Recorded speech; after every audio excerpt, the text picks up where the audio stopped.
가득히 넣어 가지고서 랄랄랄랄랄랄랄라 온다야. 유하, 주변에서 이제 질문을 많이 듣습니다. 어떻게 하면 공감할 수 있는 매력적인 스피커가 될 수 있느냐, 이런 얘기인데, 제가 이제 가끔 이렇게 맞춤형이라고 그러죠. 이렇게 가끔 이렇게 해드립니다. 그러면은 안 될 것 같은 분들이 돼요. 그래서 제가 타고나는 목소리라든가 타고나는 말재주 그런 것 때문에 말 못한다, 이런 건 없구나. 누구든지 이렇게 훈련하고 관심을 가지면은 가능하구나, 이런 생각 많이 합니다. 특히나 제가 이제 대학에서 소통학이라든가 스피치 커뮤니케이션 이런 이제 말과 관련된 과목들을 가르치다 보면 학생들이 점점점 관심이 많아지더라고요. 그의 이유가 세상이 사람들을 그렇게 만들어요. 옛날에는 어떤 그런 인쇄 미디어의 시대였다면 지금은 동영상 시대잖아요. 근데 동영상이라는 거의 조건이 뭡니까? 화면이 있고 소리가 있잖아요. 근데 이 소리가 또 아주 중요하거든요. 생각해 보세요. 드라마에 영상은 나오는데 소리가 없어요. 그럼 말도 안 되잖아요. 그래서 그런지 말에 관심들이 많습니다. 그래서 얼굴 모습이 다 다르듯이 이 말과 관련된 것도 다 달라서 딱 이겁니다 라고 말할 수는 없어요. 다 다를 수밖에 없는데, 제가 그렇다면 대학에서 학생들한테 어떤 스피치 평가를 하는 기준이 되는 틀을 한번 가지고 여러분한테 일반화시키면 그런 대로 고등학생이 됐든 대학에 입학한 대학생들이 됐든 아니면은 직장인들, 회사에 또 더 올라가면은 사장님들, 국장님들, 더 높은 분들도 이 말 때문에 고민이 많으시더라고요. 여러 사람 놓고 얘기를 해야 되잖아요. 그 기본 틀 중에 1번이 뭐냐? 목소리의 크기입니다. 이 목소리의 크기. 목소리의 크기는요, 이 공간의 사이즈 따라 다릅니다.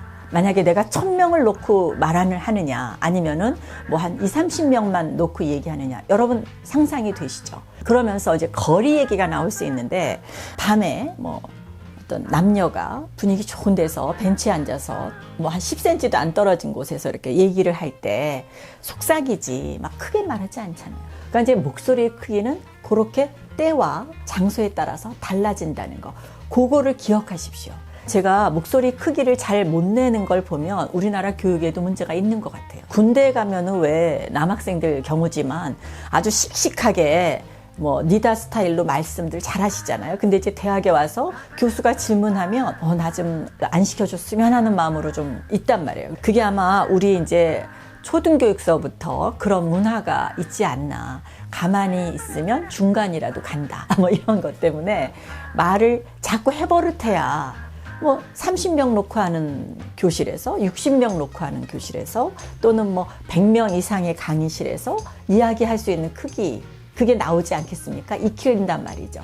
교수님들, 어떤 때는요, 정말 한 200명을 놓고 100명을 놓고 마이크를 차는 시대는 괜찮은데, 마이크를 안 차고 하시면서 그냥 혼자 말하시는 교수님들 계세요. 그거는 정말 죄송합니다, 폭력이에요. 안 들리거든요. 그래서 막 앞에 나와서 들으려고 하는데 요즘에는 그런 교수님들 없습니다. 마이크 다들 차고 하시니까.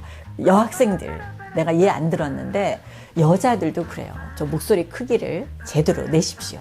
아시겠죠? 그것도 연습해야 돼요. 네. 그냥 갑자기 하면은 이상하잖아요. 그러니까 약간 미친 척하고. 아시겠죠? 두 번째는요, 속도 조절입니다. 속도. 말의 속도가 적당한가. 이거는 제가 여러 번 얘기하는데, 노홍철 씨 또 미안합니다. 노홍철 씨 같은 경우에 말이 굉장히 빨라요. 그죠? 말이 빠르다 보니까 제가 어떤 새는 발음에 대해서도 설명을 드렸었는데, 빠르기 때문에 말이 새는 경우도 있거든요. 조금 천천히 하는 그런 것이 중요하고요. 교수님들 중에서도 말이 너무너무 느린 분들이 있어요. 요즘에 이제 비대면 강의할 때 교수님들 보면 말의 속도가 중요한 게, 원래 느리던 분들은 물론 이제 학생들한테 이거는 좀 트릭이 되겠지만 1.2배속으로 들어도 괜찮아요. 근데 대면 강의할 때는 말의 속도가 너무 느리면 학생들이 굉장히 지루해합니다. 그래서 적당하게 속도 조절을 해야 된다는 거. 이제 세 번째는요, 발음이 분명한가, 이겁니다.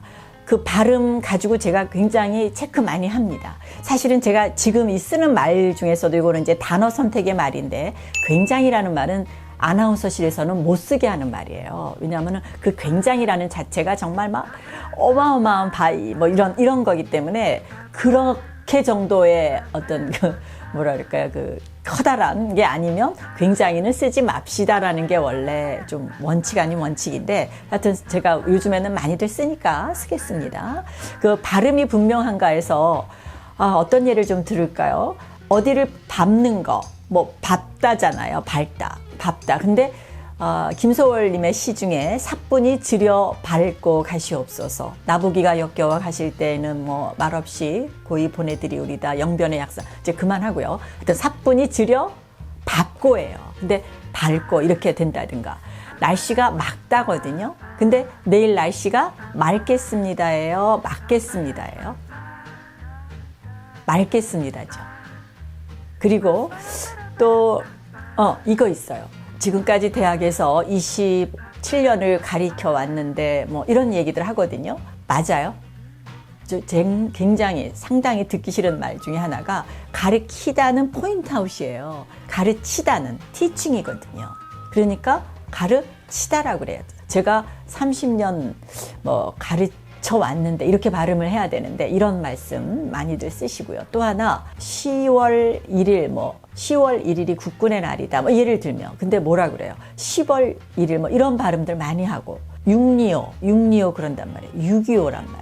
근데 생일이 언제예요? 그러면 6월 8일입니다. 뭐 이런 식으로 얘기한단 말이에요. 이거는 이제 뭐 발음에 대해서는 이제 세세하게 따로 이제 해드릴 건데 발음이 분명한 것도 뭐다? 평가 기준이다. 네. 그 다음에는 목소리의 변화입니다. 여러 사람 놓고 설명하시는 또는 뭔가 설득을 해야 되는 회장님들 그런 분들 모노토너스한 톤으로 하면 다 어떻게 돼요? 다 자장가죠. 그죠? 그래서 목소리에 아무리 길지 않은 문장이라도 변화가 있어야 된다니까요. 크기의 변화, 뭐 세기의 변화, 네, 목소리 크기의 변화. 그래야 어떻게 돼요? 리드미컬해진다는 거. 그 다음에 5번째가 여유와 포즈입니다. 막 비슷할 수 있는데 급하게 가는 것보다 빠르게 했다가 한숨 쉬는 거예요, 속으로. 그렇게 해서 포즈를 주면 제가 포즈도 뭐라 그랬죠? 언어다. 요게요, 경청하고도 많이 관련이 돼요.